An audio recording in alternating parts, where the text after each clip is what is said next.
者他沒有嫌棄我雙手，或者他沒有無情退後，情緒壞透怎呼救？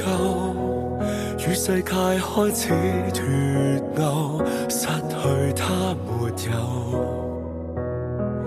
已累透。根本這一切早已被詛咒，任愛極濃厚，但是也沒法開口。我曾伸手想補救那錯漏，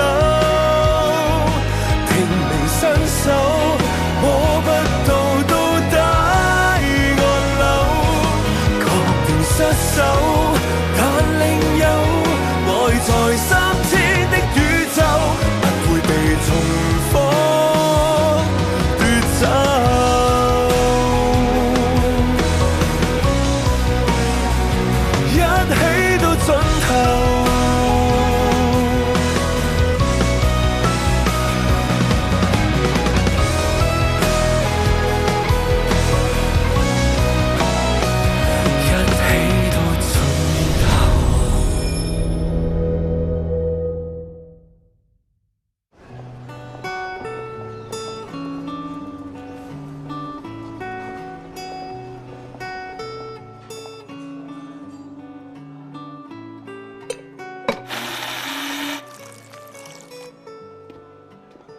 用你最中意嗰隻咖啡豆整嘅，試下咧。Thank you，老豆。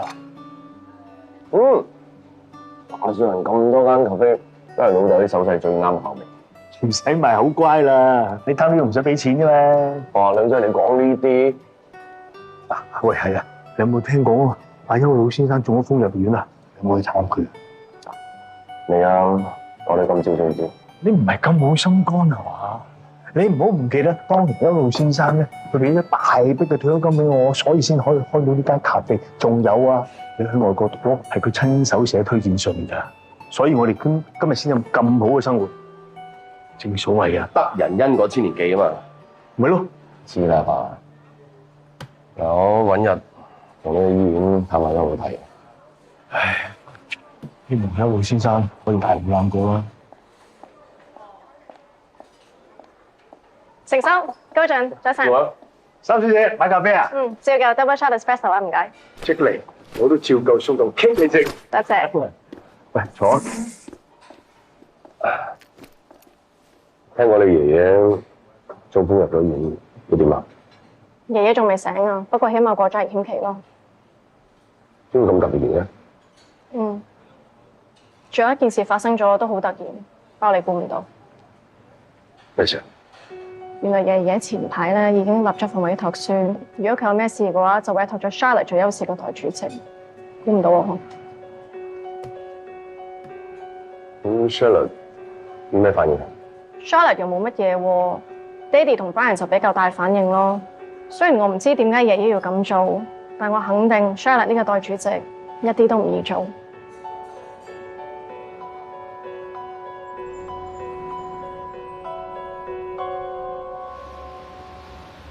我宣布，根據主席邱漢陽先生嘅委託書指示，由現時開始，由邱浩儀擔任我哋集團嘅代主席。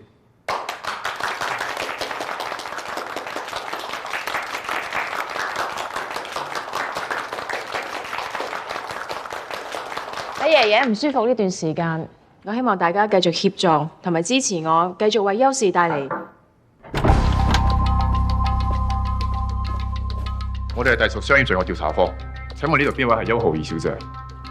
我係邱浩儀小姐，因為你涉嫌一宗賄賂以及偽造文件嘅案件，現在請你跟我哋翻去協助調查。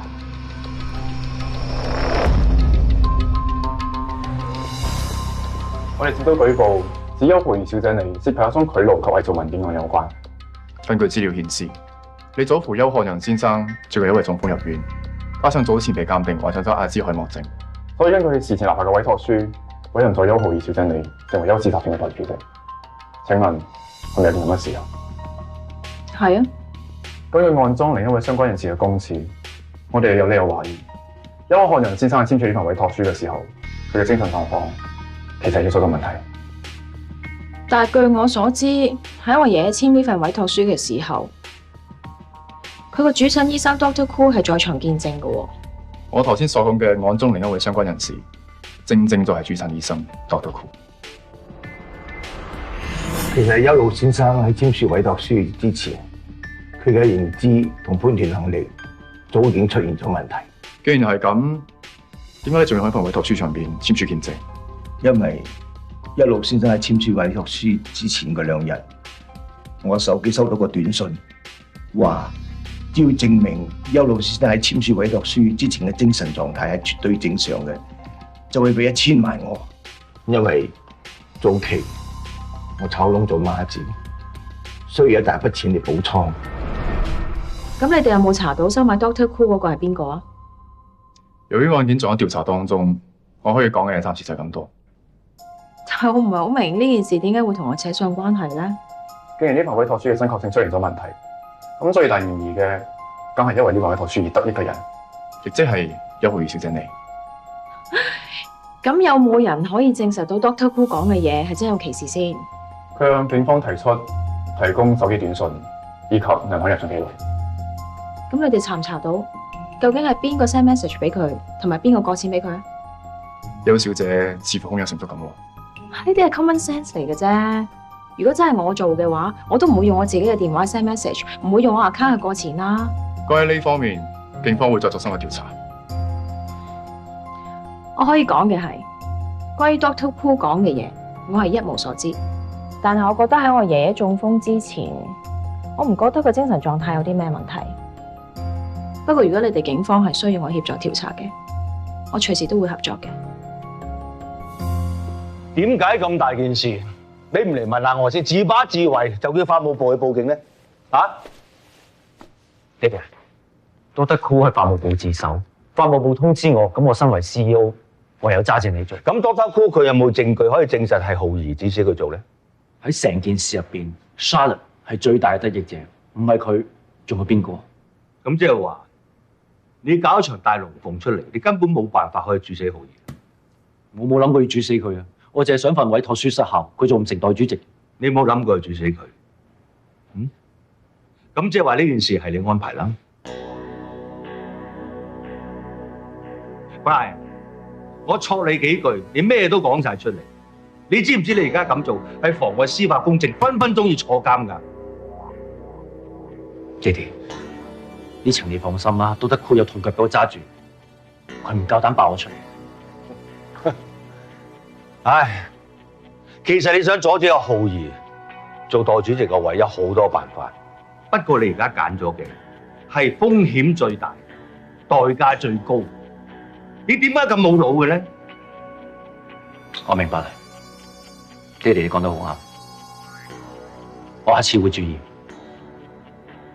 總之話俾佢知，呢單嘢咧，你做得乾乾淨淨，唔好有神秘。如果唔係，你爹哋我都幫唔到你，明唔明啊？明白。浩爺都唔知會唔會有事，又唔覆機，又未翻嚟。老公啊，你係咁呻都冇用㗎。Charlotte係錄完口供咧，自然會覆你機㗎啦。錄咩口供錄咁耐先得㗎？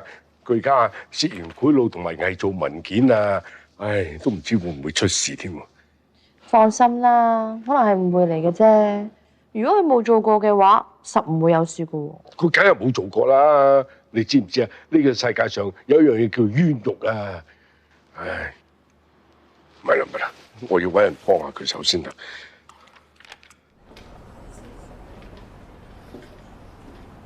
麻煩晒你啊，Tom Uncle。爹哋又係嘅，大驚小怪，協助調查啫嘛。賄賂同埋偽造文件絕對唔係小事嚟㗎。你爹哋着緊都係正常嘅，所以佢特意幫你揾咗個大狀，以防萬一。唔使咁誇張啊嘛。呢啲嘢可大可小㗎，都係做定準備好啲。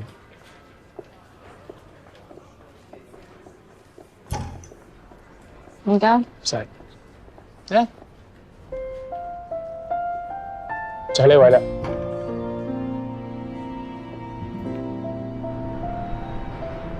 放心啦，爹哋，我冇事啊，我翻緊嚟噶啦，有咩翻嚟再講啊。攰嘅，翻陣啦，到咗嚟嘅。我唔攰啊，唔該晒你喎，高大壯。唔使客氣啊嘛，我服務不嬲好周到嘅。我知，專門服侍啲靚女嘛。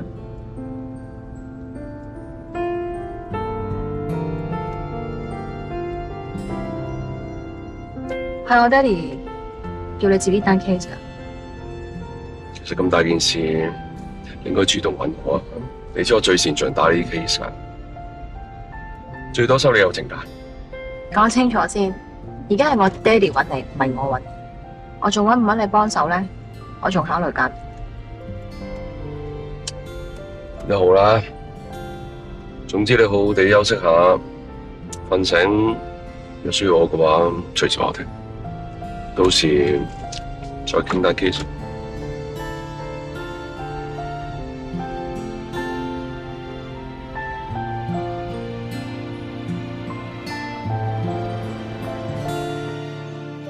喂，浩兒，點啊？啊，你差人冇嘢啊嘛？喂，如果有嘢，我投訴佢哋。而家咩年代啊？唔通屈打成招咩？係咯，咁警方而家告你咩啫？佢叫我翻去協助調查啫，冇話要告我。哎，唔係啦，今日唔知聽日事。係啦，高進點睇單 case 啊？你仲好講，無啦啦叫佢過嚟做咩啊？你都未問過我。話時話，警方點解要出入你翻去協助調查嘅？佢話係休市嘅法務部報警嘅喎。唔係啊嘛，咁都得。咁咪係咯，唔好講咁多，即刻約高進同佢傾單 case。Charlotte，爹哋喺書房等緊你，有嘢同你傾。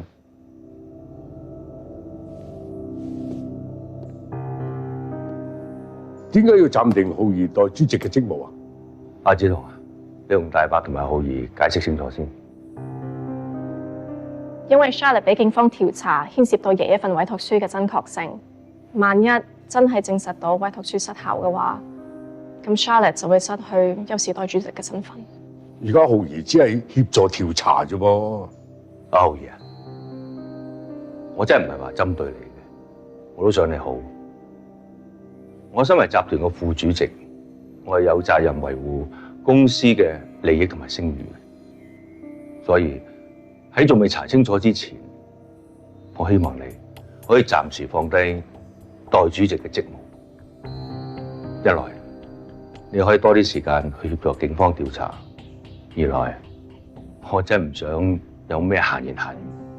為免你覺得尷尬，我哋可以安排你放大假。但係咁樣做唔係更加惹人講咩？我呢個決定係最好嘅啦。浩兒啊，如果你真係清白嘅話，遲早會水落石出嘅。咁遲啲返公司冇問題嘅。所以你而家放個大假，集中精神去配合警方嘅調查，咁樣做係最好嘅。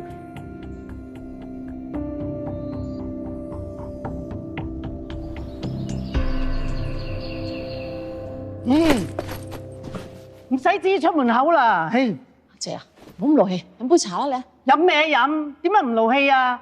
我嗰個髮型師啊，好難 book 噶，諗住啊梳到靚靚啊，去婦女聚會嘅時候影多幾張靚相噶嘛。而家出唔出到門口啊，都未知啊。嘿，二少奶、四少奶，點啊容姨？出邊咩情形啊？而家出邊啊圍滿晒傳媒記者啊，同埋電視台採訪車，叫極佢哋都唔肯走，激死我啦！使乜晨早流流咁嘈啊？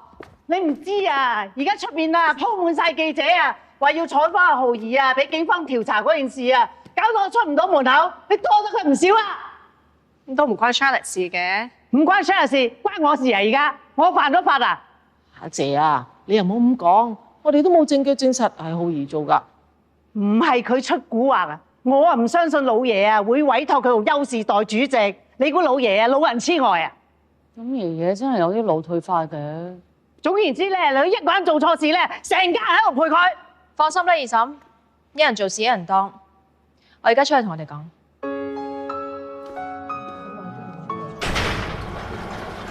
邱浩儀嚟啦，快啲！出嚟！邱小姐，傳聞你涉嫌賄賂同埋偽造文件，俾警方請咗翻去協助調查。呢件事你有冇回應咧？聽講邱小姐你已經向邱氏集團請辭，呢件事係咪真㗎？有傳言今次向警方舉報邱小姐你嘅係你哋公司嘅法務部，咁係咪即係表示邱小姐你同你屋企人嘅關係出現咗問題咧？好多謝咁多位傳媒朋友嘅關心，亦都好多謝大家俾個機會我喺度交代翻呢一件事。首先要澄清嘅就係我同屋企人嘅關係一直都好融洽，從來都冇任何問題發生。第二就係我仍然係邱氏集團嘅代主席，暫時只係因為一啲私人嘅理由放緊大假。第三，由於呢件事係涉及司法程序，所以我唔方便向大家透露太多，但我會盡力協助警方嘅調查。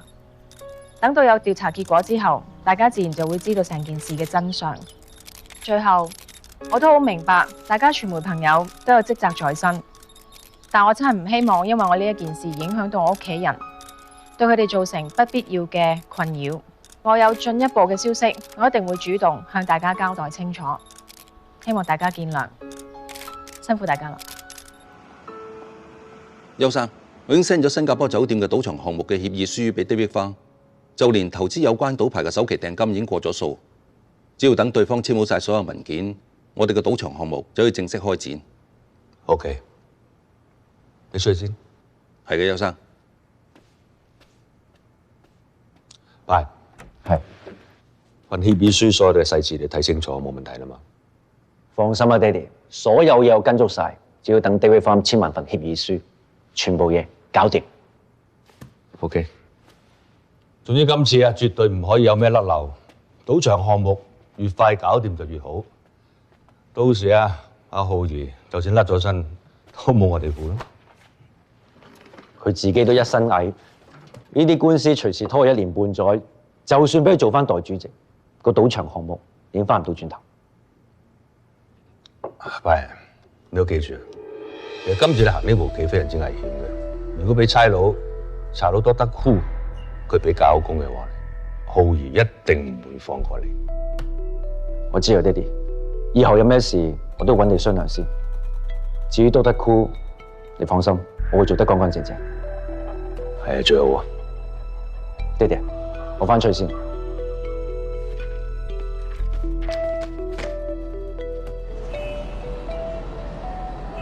咁出啦，浩兒單 case 你點睇啊？喺未正式傾呢單 case 之前，我想問清楚一件事。對於 Dr. Koo 向警方提出指控 ，Charlotte 你係咪真係完全唔知情？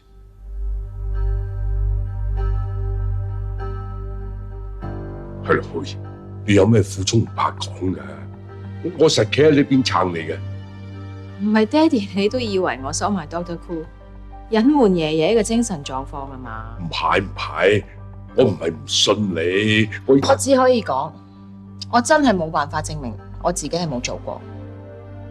而家 Dr. Koo 認佢俾人收買，隱瞞爺爺簽委託書嗰陣時嘅精神狀況，而喺成件事裏邊最大嘅得益者就係我，呢個係客觀嘅事實，我亦都冇得否認。高總，咁而家點算？Uncle，你又唔使咁擔心住嘅。根據香港法例，係要控方證實被告有罪，而唔係被告證明自己無罪。更何況而家警方都未正式落 charge 指控 Charlotte， 咁好明顯未有足夠證據。其實就算警方嗰邊唔告我都冇用啦，只要而家嗰個委託書係出現咗疑點，二叔佢哋都可以拎住呢一點，唔俾我做代主席。係做唔做代主席唔緊要啊，而家最緊要咧證明你冇犯過法啊！我梗係要證明我自己係清白啦，但我最緊要證明嘅就係爺爺之所以委託我做代主席，係因為我嘅能力啊，而且佢係經過深思熟慮，而唔係因為佢精神狀態出現問題一時糊塗下嘅決定啊！嗱，我睇過晒手頭上嘅資料，其實除咗 Dr. Koo 佢口頭上講嘅，根本冇任何嘢可以證明到 Charlotte 係有收買過 Dr. Koo。所以而家我哋第一件事要做嘅就係證明邱老太爺喺簽署份委託書嘅時候，佢嘅精神狀況係完全正常，咁就可以推翻晒 Dr. Koo 所有口供。但係而家我阿爸仲昏迷緊啊嘛，點證明啫？邱老太爺簽署呢份委託書嘅時候，我相信現場仲有另外一個人係做見證。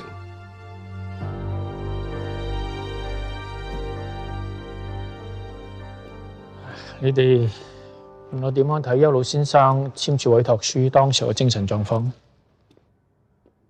我唔係呢方面嘅專家，驚我嘅睇法喺法庭上邊唔能夠作準喎。湯大狀，其實我哋唔係想要你上庭作證。由於警方已經將 Dr. Koo 列為重要證人，咁我哋唔方便接觸，所以我哋想知道湯大狀你嘅睇法作為參考。係，我哋真係想知道當時爺爺係咪真係清醒㗎？如果你問我你爺爺簽署委託書當時嘅精神狀況，我覺得佢神志好清醒，説話條理分明，精神狀況完全唔似有問題咁咯。咁湯 uncle， 你有冇諗到啲乜嘢可以證明當時我爺爺嘅精神狀況係冇問題嘅咧？係啊，就算係啲好細微嘅嘢都 OK。我記得邱老先生當日講過，佢上嚟我律師樓之前曾經去拍賣行，仲投咗個青花瓷花樽。啊，佢之後仲 send 咗張相俾我。嗱，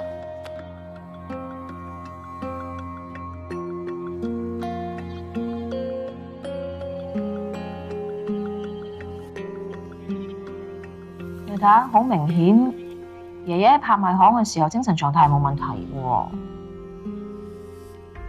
我都問過嗰日陪你爺爺拍賣行個經紀阿鐘叔，佢都咁講。仲話你爺爺出嫁嗰陣時都幾果斷。仲有你爺爺 send 俾湯狀嗰幅相，都有鐘叔現場幫你影。佢有咩需要嘅話，隨時可以出嚟做證。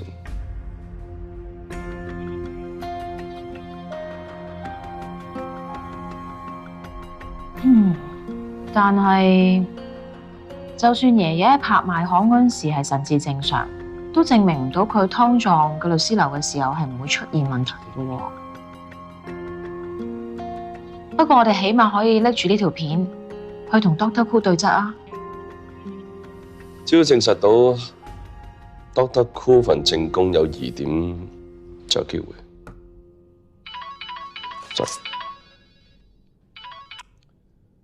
喂，啊？你話 Dr. Koo 撞車入咗院？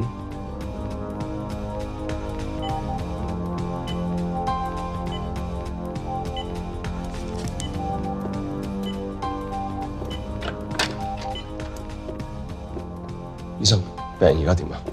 傷者因為撞車意外啦，送嚟急救室㗎。好明顯咧，佢頭部咧係受到嚴重嘅撞擊，以致咧個神志係有啲迷糊嘅。你問佢啱發生咩事啊？身在何處啊？佢完全咧係問非所答嘅。冇彩，佢其他傷勢咧唔算嚴重。咁轉嚟 ICU 病房之後咧，我同佢做咗個測試，發覺佢勉強可以記得翻自己嘅名字啦、佢嘅職業同埋家庭狀況，其他嘅事咧佢完全咧記唔翻。所以我初步懷疑咧，傷者係因為個腦部啦受到劇烈嘅震盪，腦神經受損而引致失憶嘅。失憶？唔係啊嘛？咁幾時可以恢復啊？呢層好難答你，因為好似傷者咁嘅情況啦，有啲會好快啦完全康復，但係有啲咧可能永遠重拾唔到記憶。其實我哋對人腦嘅認識啦實在有限，而家能夠做到嘅就係同佢做多幾次嘅詳細檢查，觀察住佢嘅情況先。OK， 唔該晒。咁即係點啊？而家死無對證啊？但係而家 Dr. Koo 又失咗憶，咁啊唔可以繼續指證你咯。咁即係點啊？即係而家咁嘅情況，警方之前對你嘅指控就唔再成立。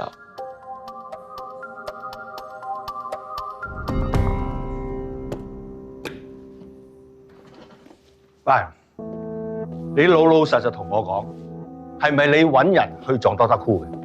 冇啊，我都啱啱先知啊 Dr. Koo 撞車重傷入咗醫院嘅咋。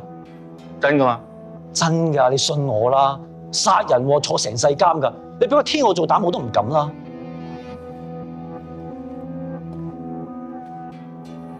爹哋啊，你諗下啦，我收買得 Doctor Cool 屈啊 Charlotte， 我揾人撞死佢，為咗掟放生阿 Charlotte， 我邊有咁戇居啊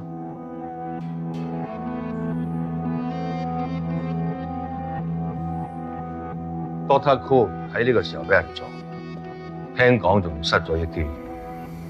你話點解會咁巧？會唔會係 Charlotte 啊？佢為咗甩身揾人撞死佢？唔會。雖然我唔係咁中意佢，但我由細睇到佢大，佢唔會做出咁事。好難講啊！有時人為咗自保，有咩做唔出啊？成件事入邊最大得益嘅就係 Charlotte， 唔係佢仲有邊個？不過而家最唔抵嘅就係冇咗 Doctor Cool 嘅指控，佢又可以大條道理坐翻上代主席個位。雖然 Doctor Cool 佢而家唔可以直接去主寫浩兒，但係之前嘅指控仍然存在嘅。只要我哋揸住呢點，質疑你阿爺嘅委託書嘅可信性，咁就有排搞。佢想坐翻代主席個位冇咁容易。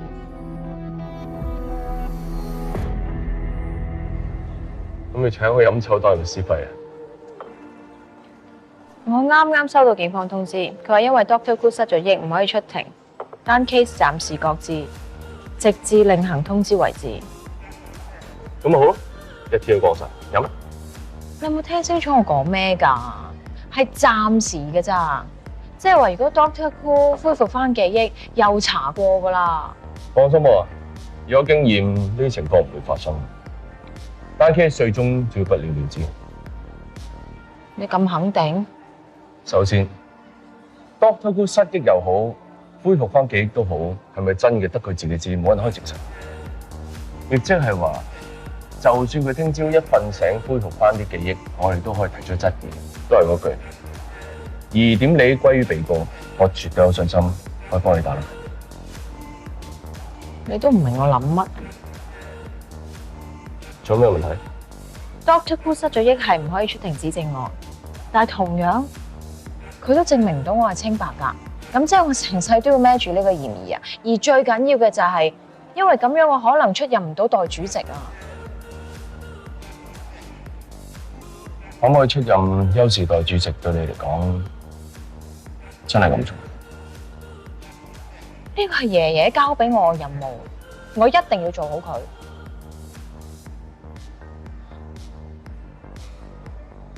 同埋你唔覺得好奇怪嘅咩？ Doctor Cool 突然間有交通意外，跟住仲失埋憶，有冇咁巧啊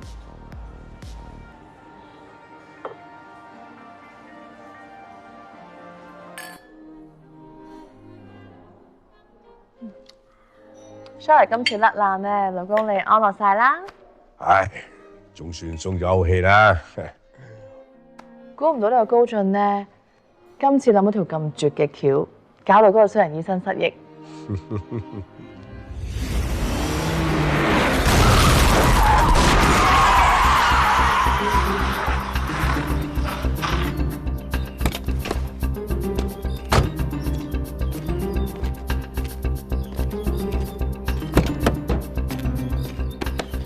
冇事嘅，唔使驚。我已經計準咗角度同力度，撞你唔死嘅。有人想同你傾兩句。Doctor Cool，你冇事啊嘛？根據之前嘅協定，嗰1000萬醫藥費已經存咗入去你太太嘅外國銀行戶口度。咁真係行得通啊咩？放心啦，只要你腦震盪失咗憶，咁你就唔使冒住妨礙司法公正嘅危險出庭幫人做假口供，絕對係一個明智嘅選擇。老公，你嗰1000萬嘅醫藥費咧，簡直係抵到爛啊！為咗盡少少做老豆嘅責任，錢就算得乜嘢啊？但係今次啊，益咗嗰個衰人醫生咧，俾佢食咗2家茶禮不特止啊，仲可以保外就醫。唉，算啦，最緊要浩兒冇事咪得咯。今次單案就解決咗啦，但係點樣肯定咧？你細佬會俾阿 Charlotte 做代主席啊啦？我仲有後着，唔到佢唔肯。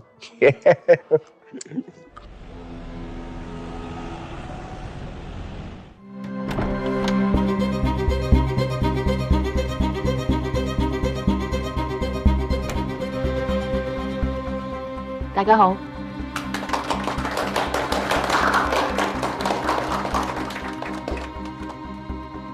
浩兒啊，之前委託書嘅事，警方已經撤銷咗控罪啦。而家既然水落石出咯，我希望你唔好放喺個心嗰度。嗱，咁我哋以後就繼續同心協力，完成呢一爺交俾我哋嘅任務。放心啦，二叔，我一定會盡我全力，唔會辜負爺爺對我嘅期望。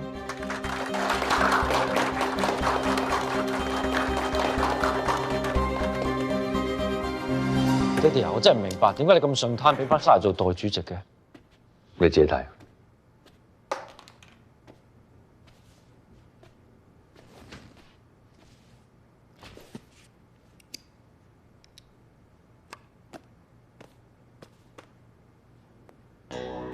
我喺度要向邱浩然小姐致歉，先前我喺警方作出嘅證供，全部都係謊言。我只係收咗人錢，刻意誣告邱浩然小姐。當日邱漢陽老先生簽署委託書嘅時候，佢神志絕對清醒，精神狀態完全正常。你而家知道點解我俾浩兒坐翻代主席嘅位咧？爹哋啊，隻 USB 係點得翻嚟嘅？人哋寄俾我嘅，唔通係 Charlotte？有分別咩？而家好明顯，人哋已經知道你揾 Dr. Koo 去做假證供，陷害阿浩兒，已經穿咗煲啦。條片冇提到我收買佢啊！你唔俾人哋有第二條片咩？如果人哋將其他嘅片交俾警方，咁點啊？你以後做嘢用下個腦，唔好再搞咁多蘇州屎出嚟，要我幫你執手尾，好唔好啊 ？Sorry， 爹哋，今次係我諗得唔夠周全，我保證，我以後唔會再犯。聽住先。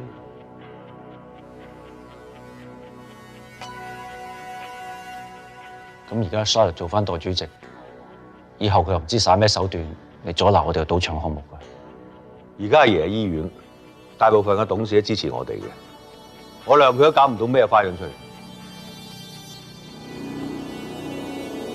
Dr. Koo 移民英國，聽講佢一早已經申請咗移民，今次就話佢睇病，所以提早飛過嚟。佢梗係驚俾人識穿佢扮失憶，走都走唔切啦。總之而家唯一嘅證人就冇埋，呢單 case 都查唔到落去。所有嘢都咁巧合嘅吓？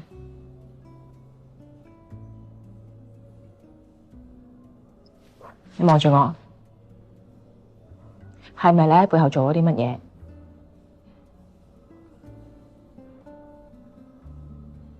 嗱，我就係知道而家咁嘅情況對你嚟講係一個最好嘅結果。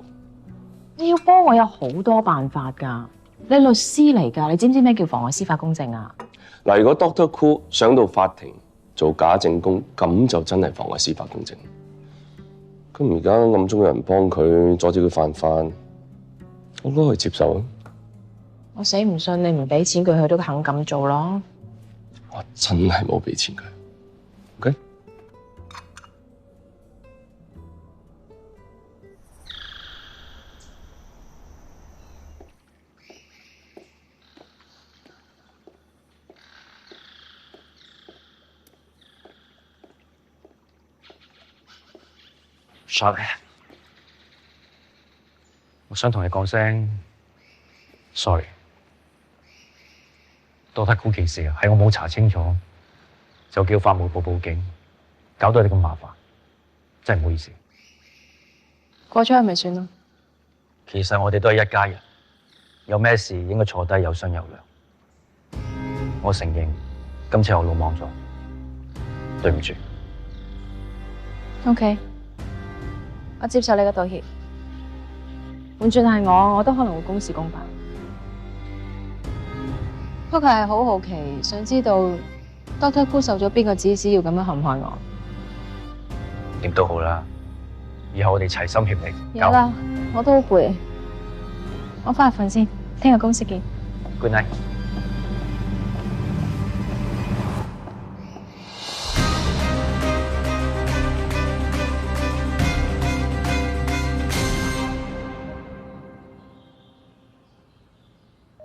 爺爺啊，其實點解你會揀我做受委託人，幫你睇住優視嘅業務嘅？我諗唔止我，全屋企同埋全公司嘅人都好想知點解。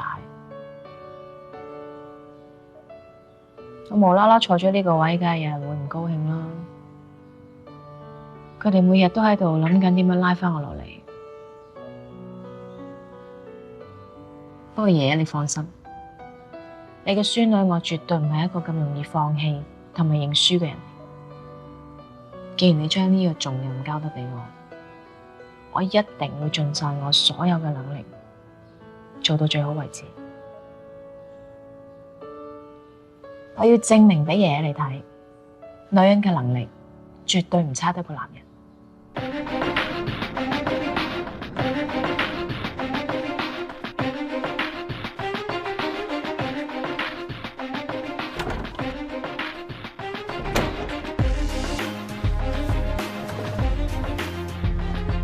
大家早晨，今日我以代主席嘅身份代爺爺主持呢個董事局嘅例會。我一定會盡我全力去履行呢個職務，等爺爺醒返之後，將公司完整無缺咁樣交翻俾佢。阿爸，你將新加坡賭場嗰個項目嘅進展同大家講講。知道爹哋。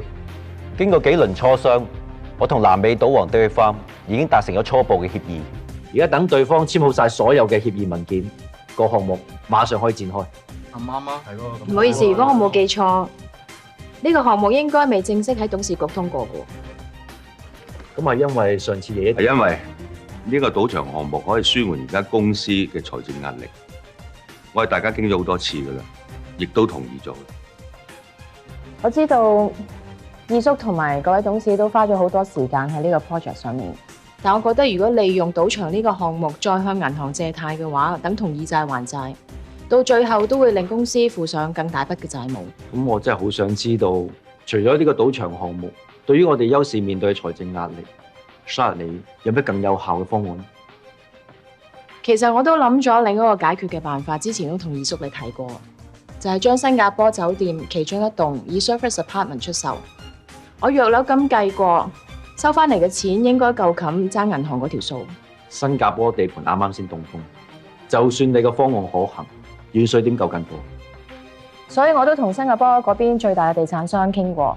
佢哋肯認購我哋80% 嘅單位，仲答應簽約之後會俾一半嘅訂金，所以有咗呢筆錢，我覺得已經可以大大舒緩我哋公司嘅財政壓力。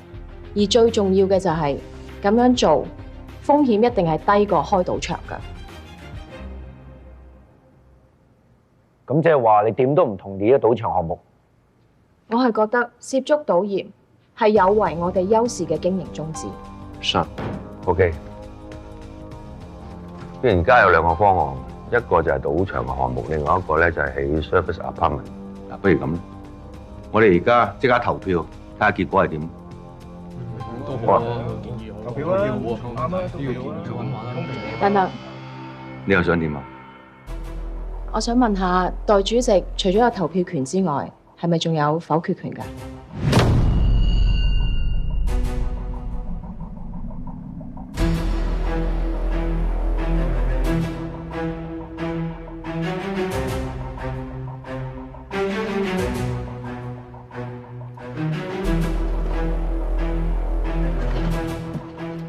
今日咧係阿浩如嘅第一次去主持我哋嘅董事會，有好多嘢咧係需要慢慢咁磨合。其實呢個表決亦都唔係咁急嘅啫，我諗大家翻嚟諗諗，然之後我哋再傾過咯。啊，今日到此為止，散會。